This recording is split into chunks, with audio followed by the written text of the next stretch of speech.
నిర్మల్ జిల్లా కేంద్రంలోని R&B guest హౌస్లో గౌరవ పెద్దలు జిల్లా అధ్యక్షులైనటువంటి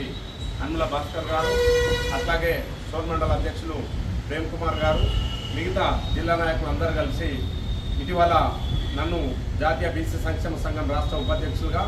గౌరవ పెద్దలైనటువంటి జాతుల శ్రీనివాస్ గౌడ్ గారు నియమించడం జరిగింది. మరి ఆ నియామకాన్ని దృష్టిలో పెట్టుకొని మరి జిల్లా కమిటీ ఆధ్వర్యంలో సన్మానం చేసినందుకు వారందరికీ పేరు పేరున కృతజ్ఞతలు తెలియజేస్తూ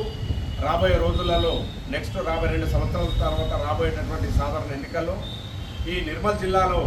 ప్రధానంగా ఉన్నటువంటి ఎన్నైతే జనరల్ స్థానాలు ఉన్నాయో మరి ఆ స్థానాలల్లో బీసీలో ఎస్సీ ఎస్టీ బీసీ మైనార్టీలు కలుపుకొని మరి రేపు రాబోయే ఎన్నికల్లో ఎమ్మెల్యే గెలిపించడం కొరకు ఒక ప్రయత్నం మొదలు పెడతాం. ముందుగా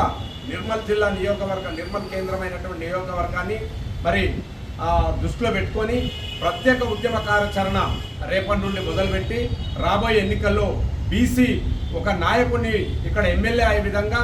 రాష్ట్ర పార్టీలన్నీ కూడా ఏదైతే 5-6% లేనటువంటి అగ్రకులాలే మరి 1952 నుండి నేటి వరకు నియోజకవర్గం ఏర్పడ్డ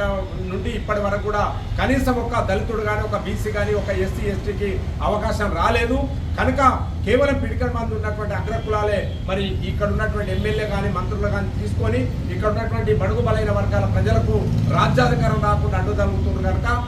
ఆ విధానానికి స్వస్తి పలికి బీసీలందరిని ఐక్యం చేసి గ్రామానికి వెళ్ళి మొత్తం గల్లీకి వెళ్ళి బీసీలందరిని ఐక్యం చేసి ఈ బీసీలతో పాటు బడుగు బలైన వర్గాల ఎస్సీ ఎస్టీ మరి ప్రజలందరూ కూడా మహిళలందరిని ఐక్యం చేసి రాబోయే సాధారణ ఎన్నికల్లో బీసీ జెండాలు నిర్మల్ గడ్డ పైన నిలబెట్టడానికి మేము కృషి చేస్తామని చెప్పి సందర్భంగా తెలియజేస్తున్నాం. బీసీల ఐక్యత,